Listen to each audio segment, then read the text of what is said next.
Hello, everyone. This is Dallas McClain of Biohackers magazine. We are here at the Biohacking Congress in Miami. It's a great event for everyone and anyone looking to learn more about the preventative side of medicine and everything else that goes along with it. So we have many experts. I'm here with one expert today, Dr. Lara Varden of the DNA company. Lara, welcome. Well, thank you so much, Dallas. I really appreciate being here and being able to talk to you and your audience today. We're thrilled to have you, and we're excited to get into all of the many facets of the DNA company and the testing and everything. So, Lara, could you go a little bit more in depth in my introduction on who you are and what brought you into the DNA company and how your mission kind of aligns with the DNA company's mission? Sure. Well, first of all, I am a PhD. I'm not an MD, and my work as a PhD really focused around low back pain, degenerative disc disease. I did a lot of work in cellular biology, molecular genetics, biochemistry, neuroscience, even biomedical engineering. So really, yeah, it was very prolific in what I did, and I actually worked in 3 different labs doing my research for my own project on this, working from the micro to the macro aspect of degenerative disc disease and therapies, regenerative therapies to help with that. So that's really where that seed began, that kind of catalyzed me coming into more of the clinical setting, because working in the lab and doing research, it's fantastic. Loved it. The only thing is that a lot of work that we do at the benchtop, you don't see in patients and clients for 10, 20 years. Sure. I wanted that more immediate interaction. I wanted to see the work and the hopes that I wanted for patients and clients, those end product, I wanted to see those results. Right. And I couldn't see that working at the benchtop all the time. I still love the research, still going to be working and dabbling in that, but I love teaching. Actually, my first degree is in education. I was a elementary and special ed teacher for several years and worked for the state of New York. I love that. So again, it's being in front of these people, the little humans as well as big humans, and educating them, teaching them things that they probably may not have known before. Increasing awareness, yeah. You bet. And being able to enrich their lives. Because a few of the things that I truly believe in is education.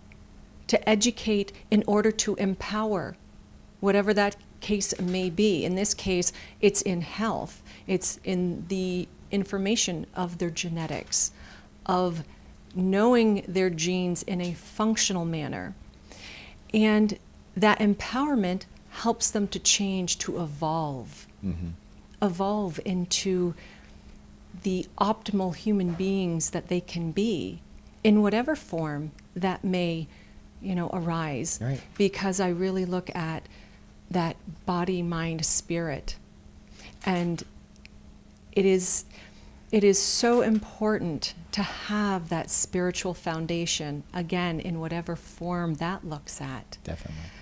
You've got to have that knowledge, that strength from within that shows that you are connected to all other things and that there is hope and that you do have the power to make the changes. Yes. And kind of circling back to what you were asking about how my views, my belief systems, how they align with the DNA company, is that with the DNA company, we are looking to revolutionize personalized medicine, to make it available to everyone. Yeah. Not just that, but we have created and are looking at DNA in a functional way. We are one of the first to do that. Yeah. Because genes, it's not just about, oh, you've got this SNP and you have this propensity for this disease. And okay, there you go. You're off Have and fun. going. Yeah. Exactly. It's like, wait a minute. There's more to it than that. Mm-hmm. And the important thing is knowing when we look at your genes functionally, that empowers you to say, okay, you may have this genetic predisposition, but you also have the power to change the outcome. Because a lot of the predispositions is a percentage. Oh, you have an 80% chance of getting Alzheimer's. Well, you also have a 20% chance of not. Yeah. That's where we come in. We are going to teach you and help you to be in that 20% that doesn't get it. So when we're looking at revolutionizing personalized medicine, making it available to the masses, and really paying attention to the whole person in a holistic way, that's what we're really trying to do. So you're doing more than just testing, in a sense. You're really working with people Yes. to help them understand their own biology in its deepest sense of the DNA, but also helping them to use that information for a creative and constructive purpose, in a sense, right? Oh, absolutely. Because we are not just a heart. We are not just a brain. Right. We are not just an appendix or, a piece of the body. We are an entire body. Systems biology, it's all connected. Yeah. And we have to be careful not to silo those specific areas and not take into account everything else.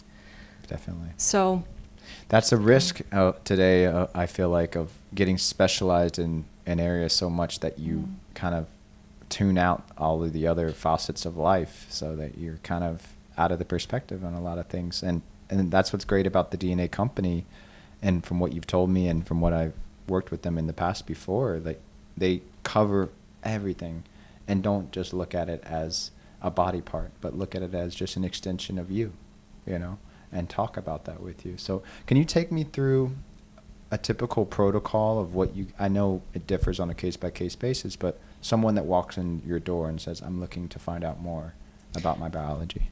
Well, my door happens to be virtual. Okay. We don't actually have brick and mortar Cool. Things, which makes it wonderful because that way we can work with anyone all over the world. I mean, I Sure. have clients in England and Kenya and Mexico, all different places. So it really helps to broaden that reach for the availability. Yeah. So when a person comes to our company, of course, they have to have their DNA kit tested. It takes a few weeks to get the results back. And then if they choose to purchase one of our programs, that's when they start working with someone like me. And we specifically are certified as functional genomics practitioners. What we do is we walk them through looking at their reports and start translating that information, because even though our reports are set up for, okay, here's your information, they have their own personal little gene cast, like a little podcast that tells them about, okay, these are your genes, this is the version that you have, this is what it means. But it can be a little overwhelming still. And it Sure. can be, going, okay, but I still am not quite understanding.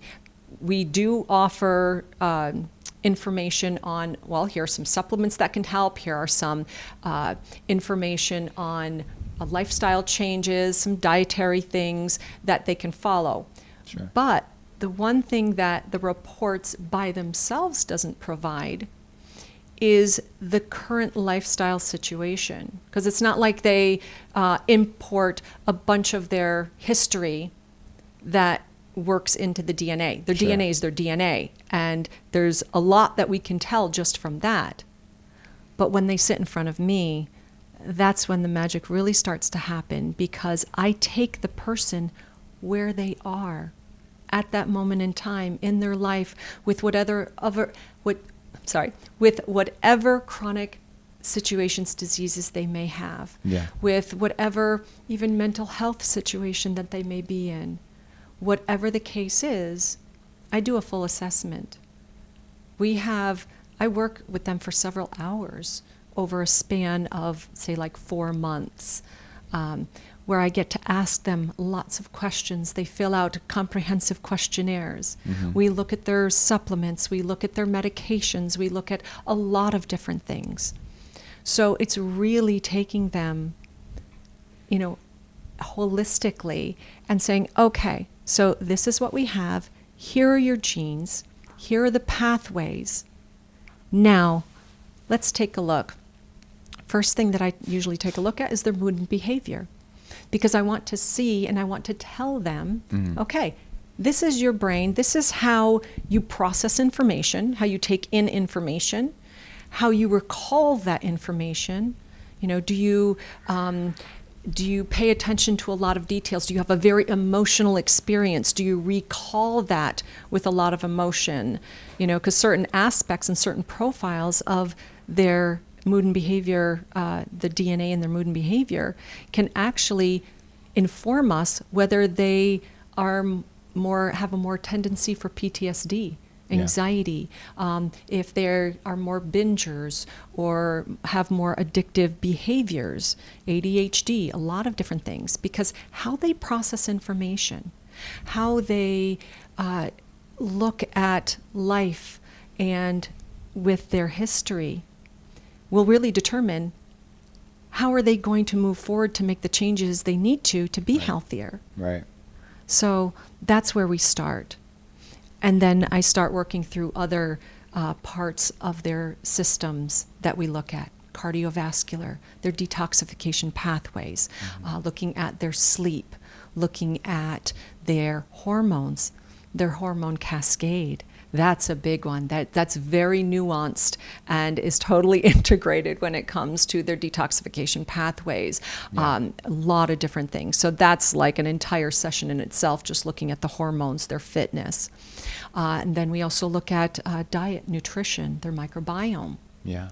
So it's really walking them through their entire life, so that way we can really optimize. And do you guys, for tracking, once you're doing this optimization, do you guys work with different modalities outside of the DNA company, or do you use your own internal tracking to see the individual's progress or lack of progress based on things? Well, when I had said we spend, a handful of hours depending on the particular program that they get. Okay. So usually there is a set number of hours that we go over the DNA, that we ask through all these questions, but then we have an additional 3 months worth of coaching. Okay. So we give them a lot of recommendations and other habits to start implementing into their lifestyle and their regimen. Right.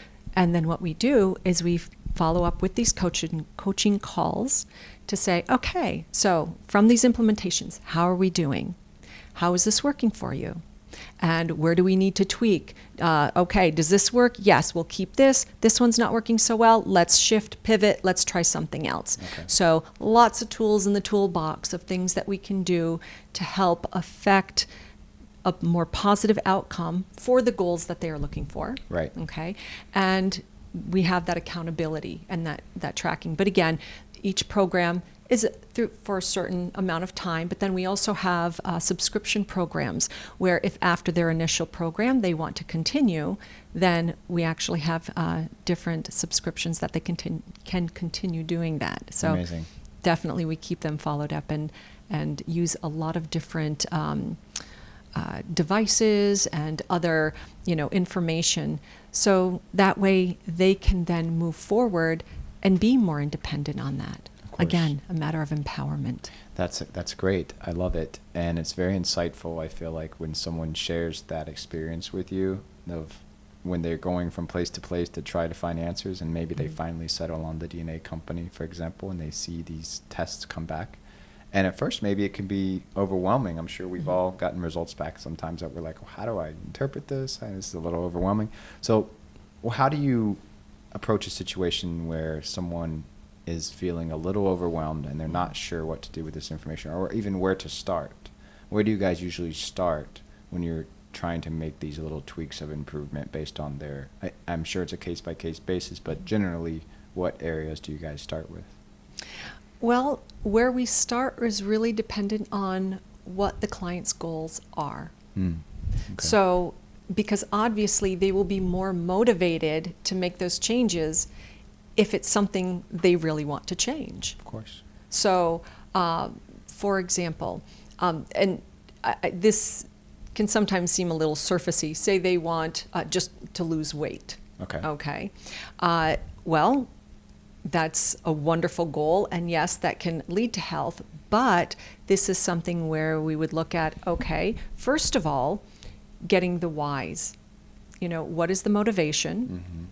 Mm-hmm. Is it something, do you just want to lose weight because you're going to a wedding, or is this a matter of being healthy? Right.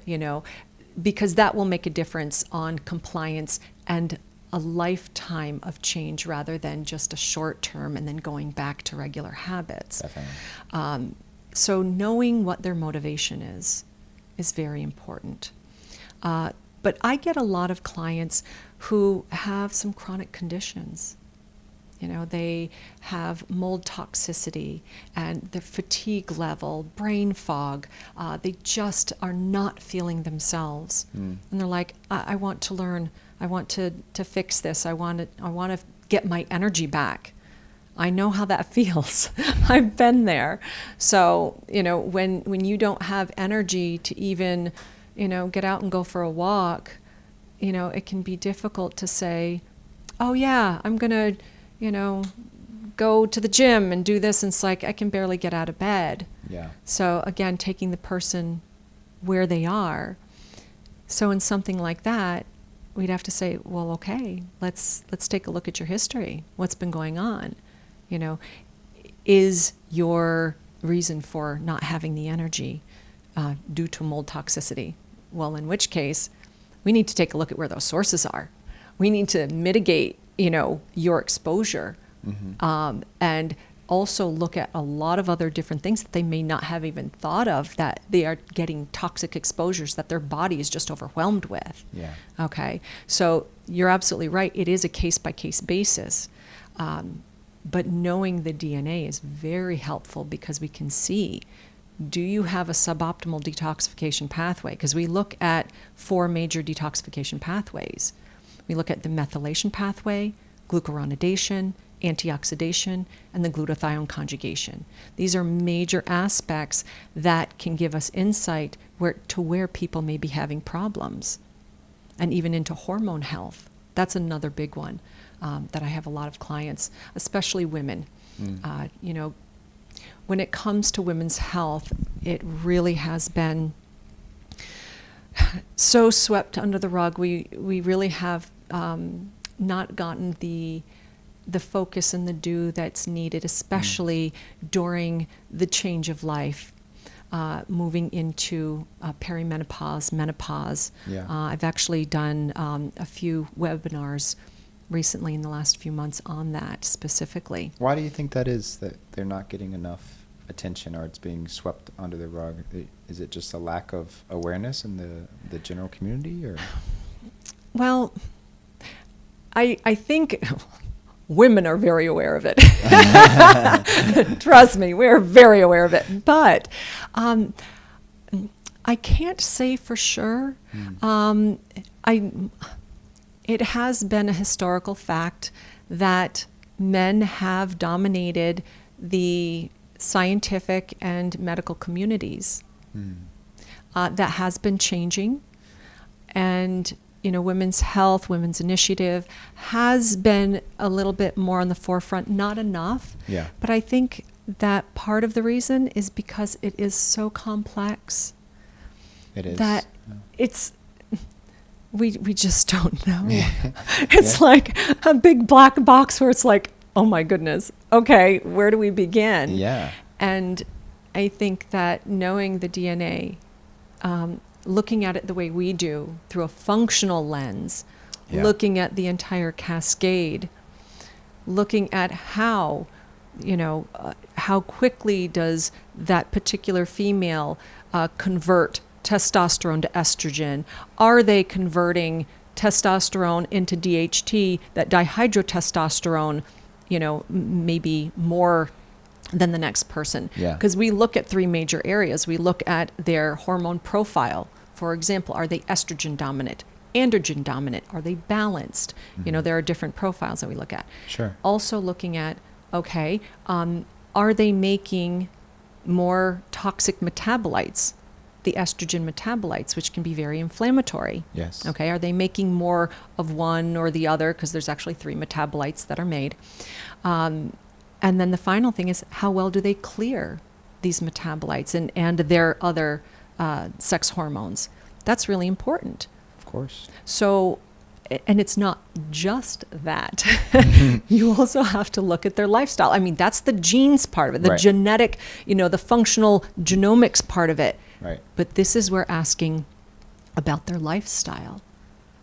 How exposed are you to endocrine disruptors, estrogen mimetics? Because that will really throw a wrench in the works and make someone, even men, be more estrogenized, where they have gynecomastia and other issues. Yeah. Okay. So, yeah, I think one of the major reasons is because it's such a complex, It is. nuanced area that I think that doctors just shy away from it. Yeah, it is. It's a dark area that not enough light has been shed on yet. Yeah. But as you brought up towards the end of that statement, there are some studies that are starting to come out where hormones are being disrupted by Mhm. certain chemicals or pesticides or whatever the case may be. When we're getting into the epigenetics part of Mhm. the genes, when we're talking about the way the gene is already set up, and then they come to you, and maybe they're estrogen dominant, you Mhm. determine that their gene is estrogen dominant. Are you able to backtrack based on what they tell you of their lifestyle to see if any factors impacted that from an original state beforehand? Like maybe they weren't estrogen dominant, maybe it was normal? Okay, so this is one of the things that a slight misunderstanding when it comes to genetics. Okay. That, genetics, that means, if I'm estrogen dominant but I can change things well, when we're talking about the genes, they don't change. Right. Okay. The They genes are are what constant. they are constant. They have been, our genes really have not evolved much in a couple 100,000 years. Okay. So, first of all, understanding that your genes are what they are. What changes is the epigenetics. It's the expression of That's the genes. expression. Right. So, genes are set. And a metaphor that I like to explain it as, think of a dimmer switch. Mhm. Okay? Mhm. So, you have a gene, like a dimmer switch, that you can adjust that switch up and down, Mhm. but you are confined to where that dimmer switch starts and ends. Mm. Okay? Yeah. Now, there are some genes you can't turn it on or off if it's not there. Okay? Mhm. Other genes you can attenuate the way they are expressed. Sure. Now, the manipulation of that attenuation, that's what we call epigenetics. And we do that by factors of diet, nutrition, lifestyle, stress load, all of these things, good or bad, okay? Because high stress is going to change the expression of that gene, probably not so much in a way that you'd like. Sure. But the nice thing is, you can control that. You have the power to change the expression of those genes, but within those confines. Okay? Now, some people have a confine of that dimmer switch. Other people, maybe larger. They can make larger Okay. changes. Yeah. Right. Because that's what their genes are set as. Yeah. And this is where we can, work within like insertions, deletions. Okay. Some people have short genes as compared to long genes where there's actually pieces, information missing. Okay. But you can think of it like a recipe book. Okay. You've got a recipe, but depending on the ingredients that you use, you can be using the same recipe, but those ingredients, Yeah. like using organic or not organic or something like that, Yeah. you can have a much better tasting end product. Sure. All right. So that's where choices in nutrition, in lifestyle things can make that recipe really good and tasty, or maybe not so much. Yeah. So. And so people, I imagine, kind of get put into, and they're each individuals, but they get put into a group of this gene or this type of epigenetic factor on their gene. And they realize that maybe it's an enhancement, maybe it's a detriment, but they are more aware of their genes and how they're expressed, as you said. Do you foster a community as well of people that recognize these different detriments or benefits, and they get together to, foster a real approach where they kind of can show this to not just themselves, but all of their network, so that they can kind of show them that there needs to be more awareness about this type of medicine, of really knowing yourself at the deepest core? Sorry, I know that's kind of an expanded question. No, that's okay. And if I'm understanding you correctly, it's having that community of like-minded individuals who have enlightened themselves to know about good health and how to manipulate their own bodies. They're at a genetic level to optimize their health. And I think that's what we're doing here at the Biohacking Congress. Yeah. Biohackers, everywhere out there.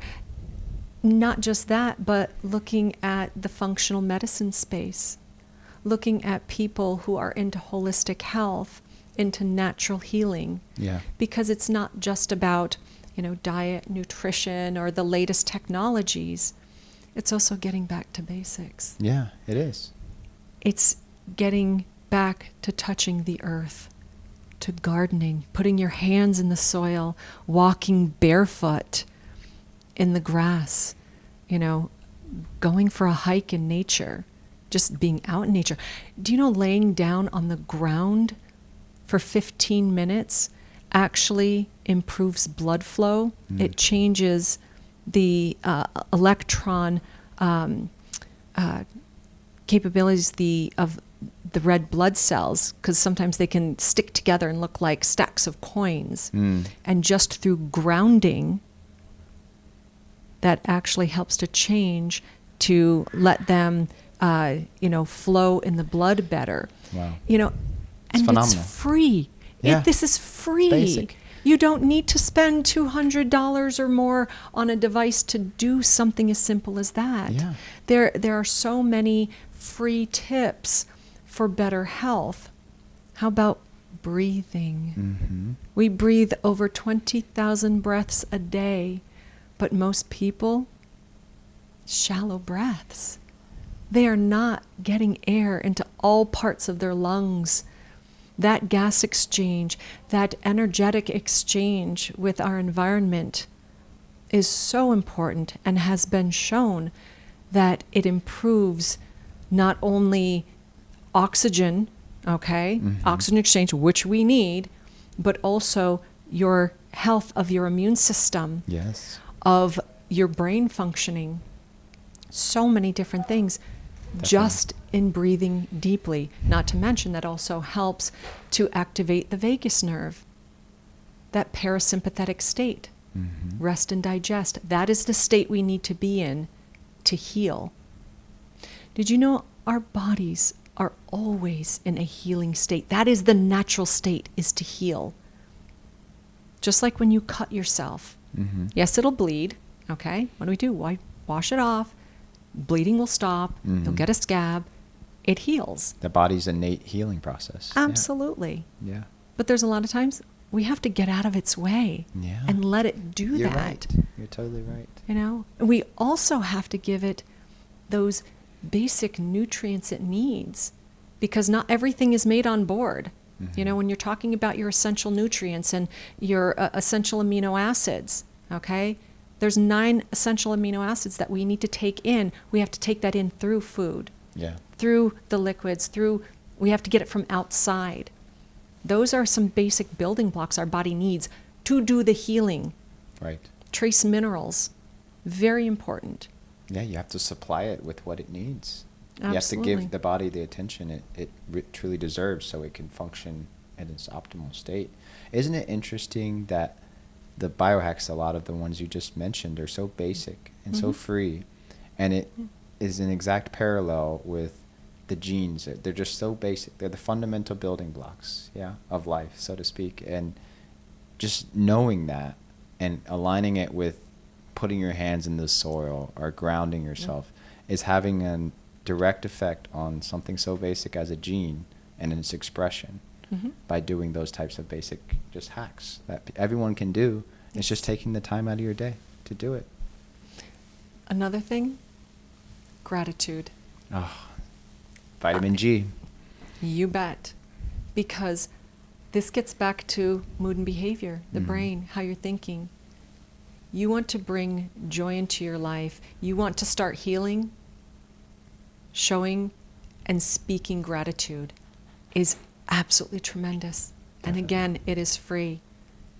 Thanking God, source, whatever you happen to call that, and being grateful for it is, I'll tell you, when I have noticed when it comes to real healing and tapping into the power of self-healing,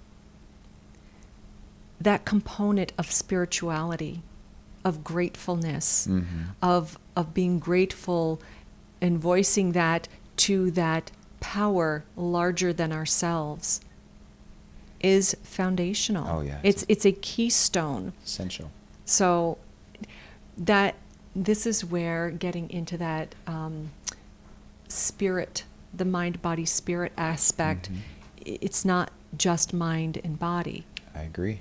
So we can never underestimate the power of that because, looking at Joe Dispenza, that power of thought and prayer and meditation, even Vishen Lakhiani talks about it as well. So many more influencers, people out there are talking more about it. Ben Greenfield is talking about it. Exactly. I even had my own event that really put me more in touch with God, Source, and I did have miraculous healing. And it was through a quantum healing hypnosis therapy session. Wow. It was amazing. I don't know if we have a little You time, can go but into it. Please.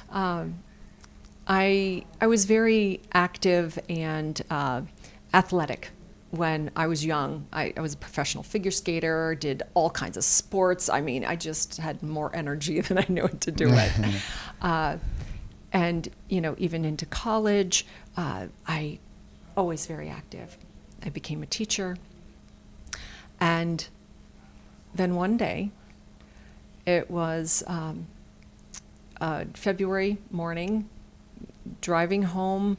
And you know how they always say most accidents happen within like a mile of your house? Oh, Lord. Yeah, this was maybe a quarter mile from my house. My husband and I got rear-ended by a 3/4-ton pickup truck with a snowplow. Oh, my God. And I went from, again, teaching, figure skating, running 5 miles every day, to being in a wheelchair. And I was adjudicated totally disabled by Social Security, or Social Security Administration. It's 6 months from my accident. Oh, my God. Which doesn't happen very often when it's, not good. And it was something where I was in so much pain. So much so. My children at the time were 7 and 10. And my back got so messed up because I was sitting in the passenger seat at the stop sign. And I was twisted and turned talking to him. Oh. So my spine was rotated when we got hit. So that concussive force, oh my gosh, just totally threw me off. I had 2 S's in my spine from muscle trauma induced scoliosis, herniations, ruptured discs. I was a mess. So much so, my kids couldn't even hug me. It was so painful. Oh my gosh. And when you think about children that young, we used to go hiking and playing, and I couldn't do any of it anymore. How long were you like this? Gosh, that was back in 2001, and for at least a good 10 years. Oh my God. So I wasn't in a wheelchair the whole time. I graduated to a cane. Okay. But I was on a lot of medications.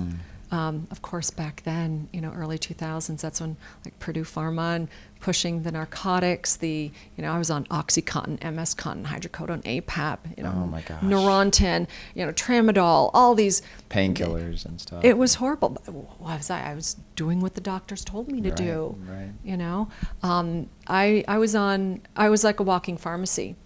Half the medications were for, the pain, the muscle trauma, everything else. The other half were for the side effects of the first half. It was tough.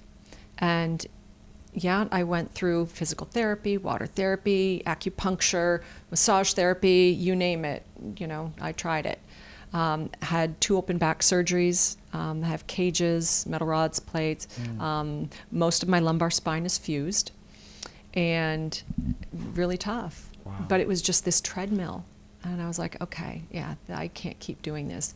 My husband was also injured, but not as badly as I was. He had a workers' comp injury from before. Okay. So he had already had back issues and already had like 4 back surgeries. But thank God he was, able to help me. Yeah. But again, the treadmill. And, I was just like, I've got to fix this. I've got to solve this for us. So I worked through physical therapy and started getting off some medications, but still was on that to a point where I was like, okay, I need to go back to school. I want to become a doctor to fix us. And talk about an arduous plan there. Yeah. My son ended up getting accepted into the Clarkson School, which is an early college placement program. So he skipped his senior year of high school and started college at 16 years old. I love it. Nice. So we had an empty nest a year early. Oh. So my husband was like, okay, what do you want to do? I said, I want to go to med school. Of course, I also found out that you have to do your prerequisites 7 to 9 years before your medical training. Well, my had been like 20 years. So I was like, okay, I've got to get another degree and do this. Yeah. So I ended up, we moved to the university near him, and I started taking courses to become a doctor. But then I also found out that it's like, oh, okay, this is going to be really expensive. So let's see what we can do here, but one thing at a time. So I ended up enrolling to do a biochemistry, biology pre-med degree. Okay. Because thankfully I got a lot of my classes that, were already done from years before. So really it was just a matter of doing like the higher sciences. So I just like maxed out on everything in the biology, chemistry, and physics department. Nice. So anyway, I pushed and pushed, still on all the medications, still using a cane, but to a point where I was collapsing in lab. And when you're in biochemistry and the organic chemistry labs, working with all those chemicals, you don't want to be dropping those. Yeah. They used to have to call the ambulance, bring me to the emergency room. I'd have to get injections, and not a good scene. Wow. Here it's 3.5 years in. I'm a semester before graduating. And actually it was 3 weeks before the end of the semester. Oh my goodness. And I was in so much pain. And I went to see my neurosurgeon, and she was like, Lara, she said, we're not going to do another surgery. It's not going to help you. And if you keep going the way you're going, you're going to be paralyzed from your waist down. Oh my gosh. She said, I'm medically withdrawing you from school. I was like 3.5 years in.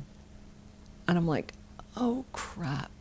I mean, I was absolutely bawling because it was like, here I'm having the last 3.5 years of what I'm trying to do being taken away from me, but I was also in so much pain. And she said to me, you need to stop and you need to go heal yourself. I didn't realize the prophetic words those were, because that's exactly what I did. So I got medically withdrawn from school, and water therapy had always been very good, useful for Yeah. me. You were talking So, about physical therapy with water and yes. stuff. Yeah. And I'll tell you, water, incredible medium. Mm.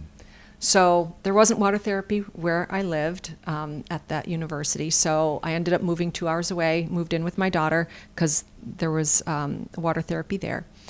And she had given me a book called 3 Waves of Volunteers in the New Earth by Dolores Cannon, who is a hypnotherapist. And she created the quantum healing hypnosis therapy technique. So I was like, there was just something that resonated when I had read that book. And it was really interesting that as soon as I got done the book, within 30 seconds of finishing it, my daughter calls me. She's like, you just finished the book, didn't you? I'm like, how did you know? That's weird. She's like, I just had a feeling, which reinforces the connection that we have to one another. Yeah. You know, like Einstein said, that spooky connection from a distance. Yes, it's based in the quantum field, quantum biology. Oh, yeah. So I decided, you know what? I was just called to make an appointment. So I found someone who did that, and we had our appointment. And it was unbelievable. I walked in there with my cane, on all the medications. 3 hours later, I walked out of there, never used my cane again, and I got off all of my medications that I had been on for 14 years in 1 month. Wow. And did you go back frequently? Well, no. See, that's the thing. One time? One time. I did have another session, but that was not for that. I had miraculous self-healing. The therapist that I did the session with, she didn't do the healing. She was the conduit to allow me to get in touch with my higher self, with God, source of all that is, to be able to access that for the self-healing. Wow. Now, the interesting thing is, I didn't get 100% healing because angels, guides, God, they know me well enough that I would have gone like 110% again and probably run myself into the ground and injured myself, okay? Yeah. So I needed like that little reminder when I started pushing too much that I'd have some pain, and I'd be like, okay, Lara, got to back up, find the balance, which is very important, which is what I, teach my clients. You've got to have balance. Yes. That I needed to pause. I needed to see that the chaos that is our lives at times, if we allow it to be, to be able to rise and find that calm, to prepare ourselves to then jump back in and do what we need to do. Mm-hmm. It also provided me the opportunity to start looking at other healing modalities, which is why I dove into biohacking so much, into diet, nutrition, into getting certified as a functional nutrition counselor, into all the technologies as well as the basics. Looking at all of these different things, because for me, I need to do it. I need to experience it myself so that way I can then turn around and teach others. So I have personal experience to say, okay, this, I trust this. I've done the research on it. Yeah. I like it. Of course, it doesn't mean that if something didn't work for me, it's not going to work for someone else. So I do keep that open mind because, of course, our genetics are all, mostly different, So I do keep that in mind. And also, each person's experience is different. So I don't discount something just because it didn't work for me. Of course. But I still like to try it. So learning those different healing modalities gave me more of the opportunity to keep optimizing, to keep dialing in. Right. So kind of jumping back to my story, that was amazing.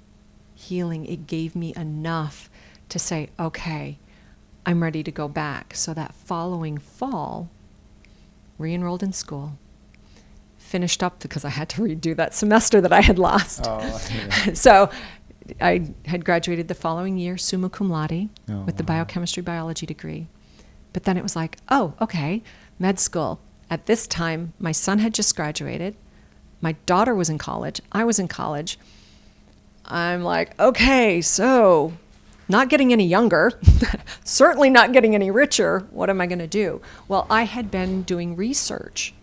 Loved the research. This is the benchtop research. Yeah. I published some papers on doing water toxicology where I learned a lot about, environmental toxicology.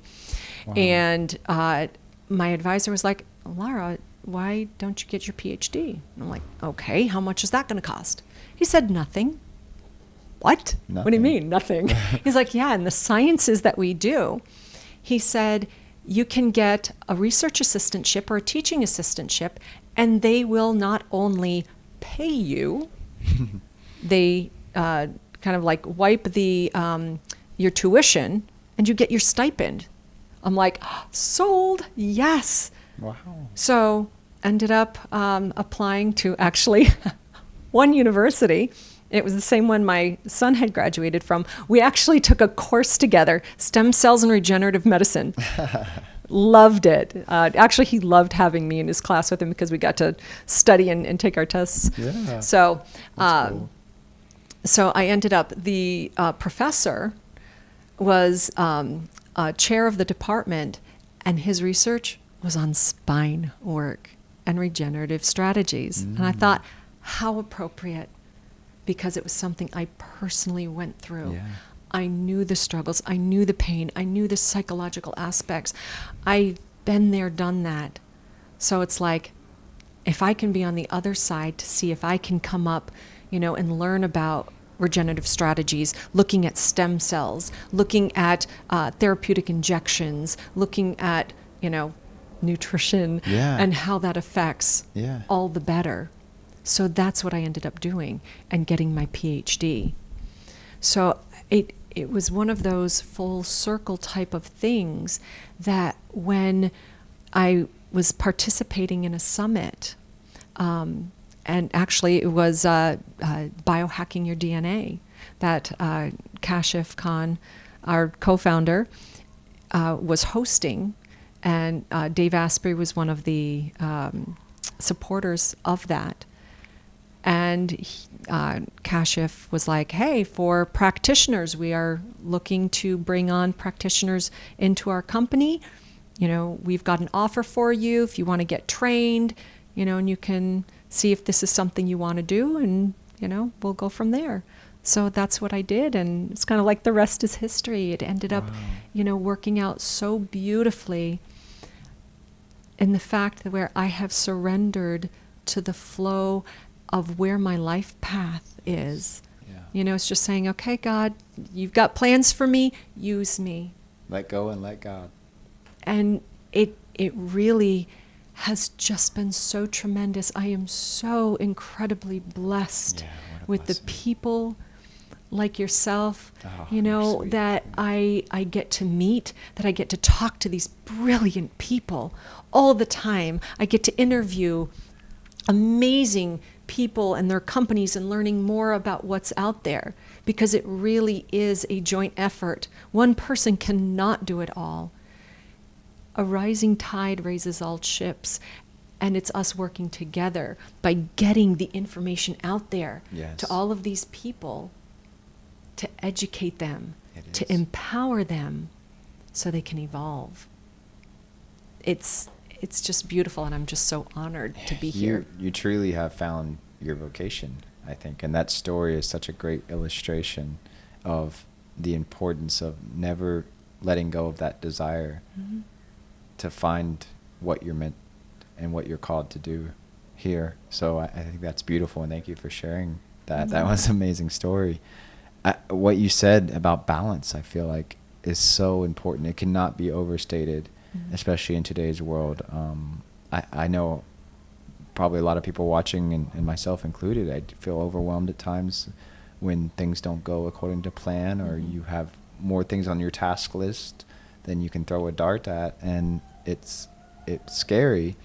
But like you said, just surrendering to where you are in this moment and being eternally grateful for just being able to experience it and being able to have a task list. Some people have their task list looks like get water and get food. you know, and sadly that's the case. But when we look at it from the perspective of gratitude, our whole day changes, and how we respond to everything that happens to us during that day. So it's just such a powerful force, and I'm glad you really hit that nail on the head with the balance, because it's so important. Yeah. But, you know, there's even more to it, because even when we have difficulties and challenges, Mm-hmm.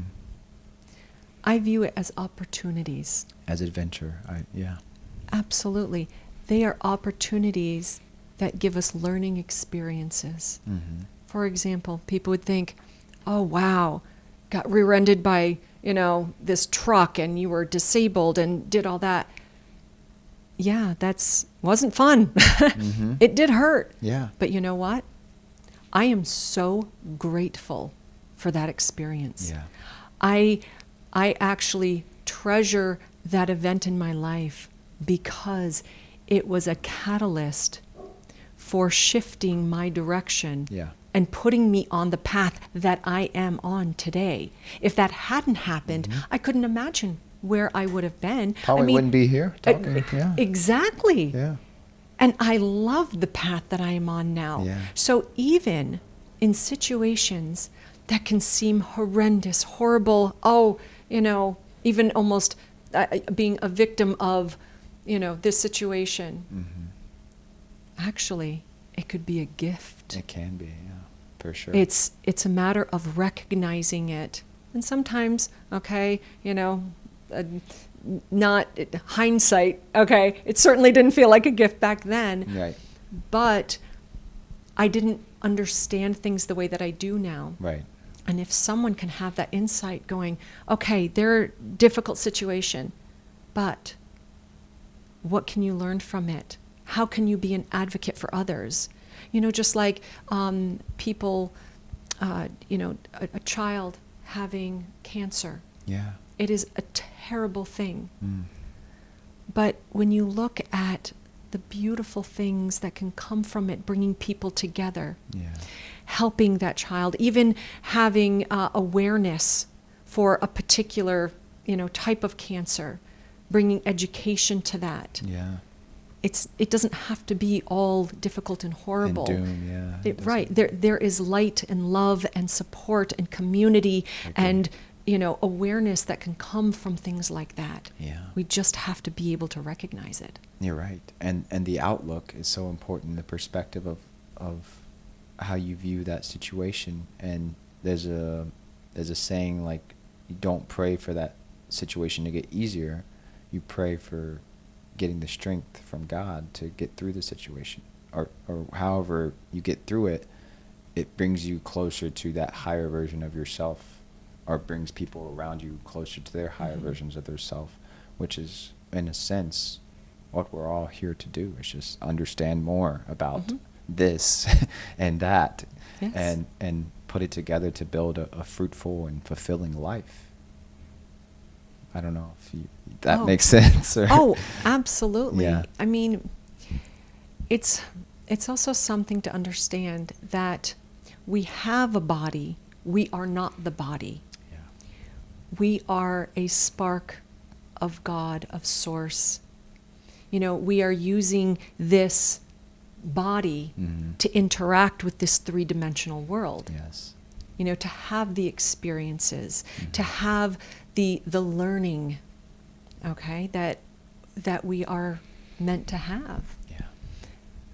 But we have to take care of it in order to follow the path that we are supposed to be on. Do what God wants us to do, to learn what we are supposed to learn. Right. To be effective. Exactly. Of course, I also want to play a little bit devil's advocate for someone who gets into an accident and say they become quadriplegic. Well, you know, they can only do so much to care for their body. That was not of their particular intention. It's not something that they did, you know, or had bad habits. Right. And I am certainly not chastising or putting judgment on people who have bad habits, okay? Yeah. I'm not saying that at all. But for someone who it was outside of their control, Yeah. what can they learn from that? Because there is a lesson in all of it. Yeah. God doesn't punish like that. Mm-mm. He provides opportunities for learning and love. And I'm sure you know many stories of people with adverse conditions that have had limbs, that, say with IEDs and our veterans, coming back and having these problems. Yeah. But yet, are they going to go down a path of, PTSD and walling and destruction? Yeah. Or are they going to be more resilient and find ways to work and educate and to live life, like they have those, for skiers, okay, they have those equipment where they can actually ski if they don't have limbs. And I mean, there's so many things that can be done. Yeah. But it's important for us to be the example Yeah. for others, to give hope, Yeah. support, and love. So it's really, how do we look at it? And the interesting thing is, when it comes to DNA in your mood and behavior, we can actually take a look at that and say, okay, well, with the way that you process information, your dopamine receptors, okay, depending on if you feel that pleasure reward very easily or not as easily, how quickly do you clear your dopamine? How, does your serotonin work? Are you dysregulated? Looking at all of these things, we can actually see, would you be one that would dive more into the anxiety, PTSD, problems? Would you not? And if you did, guess what?